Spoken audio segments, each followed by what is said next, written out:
From celebrating promotion to the Premier League to now being relegated to League One, all in the space of 2 years, Luton Town joined that really awkward list of 4 clubs who have managed to go back-to-back relegations from the Premier League. Swindon, Wolves, Sunderland and now Luton Town all join that embarrassing list. And we're going to dissect today exactly where we think it's gone wrong and how it could have been avoided. If you did like today's video, make sure you smash that like button, hit the sub, and let us know in the comments your thoughts. Let's get into the video. Now, there's 2 things I've identified that I believe Luton Town have failed to do this year, which has caused them the relegation to League One. I'm going to break that down into 2 parts for you. The first part is failure to prepare for this season. The second part is failure to identify when Rob Edwards' time has come. These 2 things are ultimate to the reason why Luton Town have gone down. There are some other reasons as well that I'm going to be explaining within these, but I don't believe they are strong factors for us not staying up.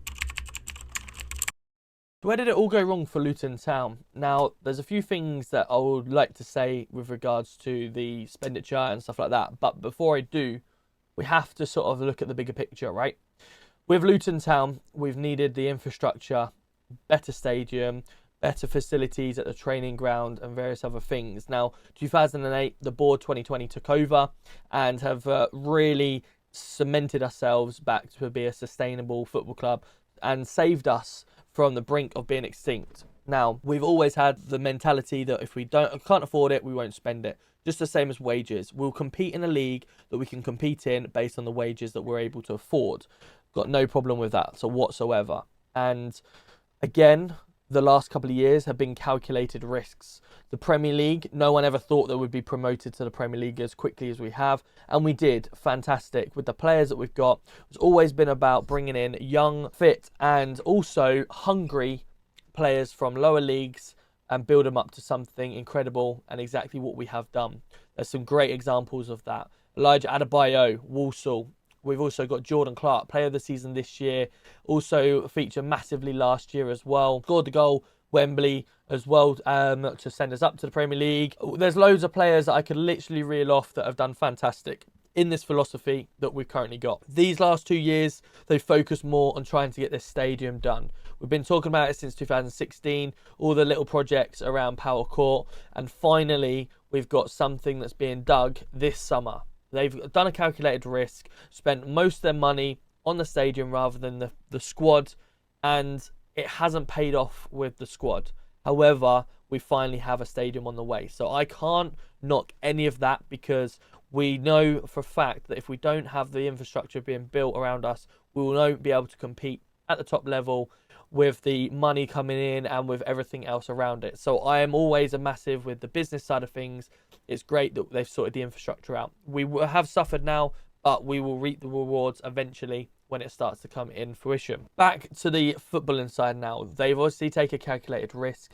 January in the Premier League, they decided not to spend much money in the January window. We brought in Hashioka and we also brought in Tom Holmes. Tom Holmes got sent straight back out to Reading. Hashioka featured in some games. He had some good games, but then he didn't quite make the impact that we probably thought he should have done. And that was kind of it. Would I want Luton to spend more money in that window? It would have been nice. However, there's a positive and a negative, because you look at the positive and go, right, if we spent more money and improved the squad, we may have had a chance to stay up and stay up. Great. However, no to that is Ipswich Town. Ipswich Town have spent 120 million this year and they are still on less points than what we finished on, and there's 2 games to go. They're sitting on 22 points, 100 million spent more than us, and they're 4 points less than what we currently finished on. If we'd have spent that money, there's no guarantee that we'd have stayed up. So I don't think that that calculated risk certainly paid off, because we kind of understood that we might have been relegated again. We did get relegated, fine. I've got no issue with them not spending any more money in that season, and we're always coming back down. Moving into this year, hindsight is a great thing. We all said it, yeah, we're going to try and aim to get back up. Or the realists sort of said, look, we'll sit in a championship, we'll settle ourselves again and have a season mid-table maybe, and then we go again as the stadium starts to come in. that's kind of a realistic point of view that a lot of fans had. And then the ultra confident were like, yeah, we're going to go straight back up, etc. But we didn't have Ross Barkley. We knew we were losing Ross Barkley, and he was massive to us last year. If we didn't have Ross Barkley, we wouldn't have finished as high as we did, in my opinion. So to lose him straight away is a big loss. We then get into the pre-season friendlies. Again, it was quite a tame pre-season, and maybe a small red flag looking back at it now, because the previous year, we played Ipswich Town, we played Sheffield Wednesday, we played Wolves, and we played Bochum. Really, really positive teams that we can test ourselves against. And I think that really helped us in the start to get into the Premier League. Now, this year, we played some behind-the-scenes games over in Slovenia, and we played another team behind closed doors, and then we played Dundee United. We drew 2-2 away from home, and then played Celta Vigo and lost 3-1 at home. And that was it, straight into the season then. I just think that sort of set us up a real start to the season that I don't think we necessarily wanted. We needed a little bit better pre-season, in my opinion. After pre-season, we've gone into the first game, Burnley, with not many signings. Obviously, we look at two other clubs that have come down with us. I think Burnley got rid of 25 players, and I think Sheffield United got rid of 12 or 15 players, and they brought in 10 or 11 players.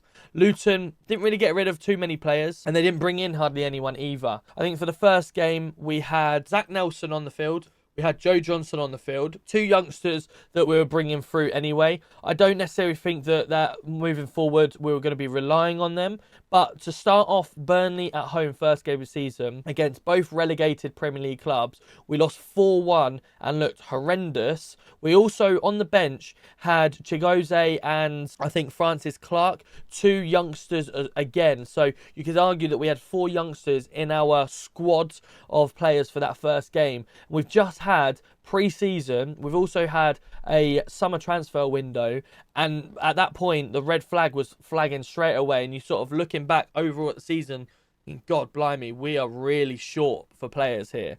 And then that sort of prompted the buys of Liam Walsh on a free transfer, Victor Moses, Mark McGuinness coming in a few games after as well. And I don't think we were quite as ready. When you look overall at the three clubs that went down, now our boards haven't been very used to, obviously, relegation after relegation from being so high up in the pyramid to come down. So maybe that had some learning curves as well. We're all learning as we go. So naturally, yes, being at the top, they are accountable for it, just as they would be accountable if we're doing really well, and they get all the praise as well. So ultimately, they have to obviously take the responsibility for it, but we can look and go, right, hindsight is a great thing. You know, no one realised this situation would be in. Moving into the games, it was just evident, I think, as we kept going, the players' mentality coming from that drop. We didn't replace enough of them players in order to bring that hunger back in. Everyone's sort of still maybe deflated from not being in the Premier League. They're travelling to the likes of Chelsea at Stamford Bridge, to Liverpool, playing against Arsenal and Man United, etc., to now playing, with direct respect, but to the Prestons, the Portsmouths, the Plymouth, Sheffield Wednesday and stuff like that. So maybe there's just a mentality of them having that situation as well. Now, as I did just mention, Burnley, Sheffield United got rid of a load of players and brought some new, fresh, hungry people in. And look where they finished this year. One's getting promoted again, and one finished third, and now I've got to go through the playoff. So yeah, that's certainly my take on the first part of the season. We didn't plan ourselves. As they say, fail to prepare, prepare to fail. And I think that's exactly what we did this season going into it. Moving in through to the season, then the games, I felt certainly Sheffield United away was one of the first games where I've gone, right, well, this is just really not working. We need to really change something here. I was always a Rob Edwards in person because I felt he could change it around. And that was also the naivety of myself. Probably giving him a little bit more credit because of what he did previously for us, take us up to the Premier League. I think after that, I kept telling myself, if you watch back some of my videos at the end, I kept saying the same thing. No identity. We were playing without an idea. We were playing the same formation, just different people in that formation. We got Reece Burke injured at Sheffield United because he was playing right wing back, really high up, and he's a centre back. We were playing people out of position. I think we had Alfie at right right mid, and we had Royal Walters, who's a right back at left back, and we just all over the place. And I think when you look at the hindsight scenario, you probably say Rob Edwards could have gone after that game and we might have had a chance to stay in. But we continue going. We then get to Middlesbrough, and everyone at this point has gone, Rob Edwards is going. I thought, keep him still, but he'd give him chance. January window, stuff like that. But a lot of people were, out. Rob Edwards has to go now. And we all did think he waved at the crowd and that was it. Now, I think he probably did try and leave the club at that point. But the board, again, are going, look, we owe you a lot here because you got us promoted. Not only this, don't forget, guys, they gave him a 4-year contract at the start of the season. Something I failed to say.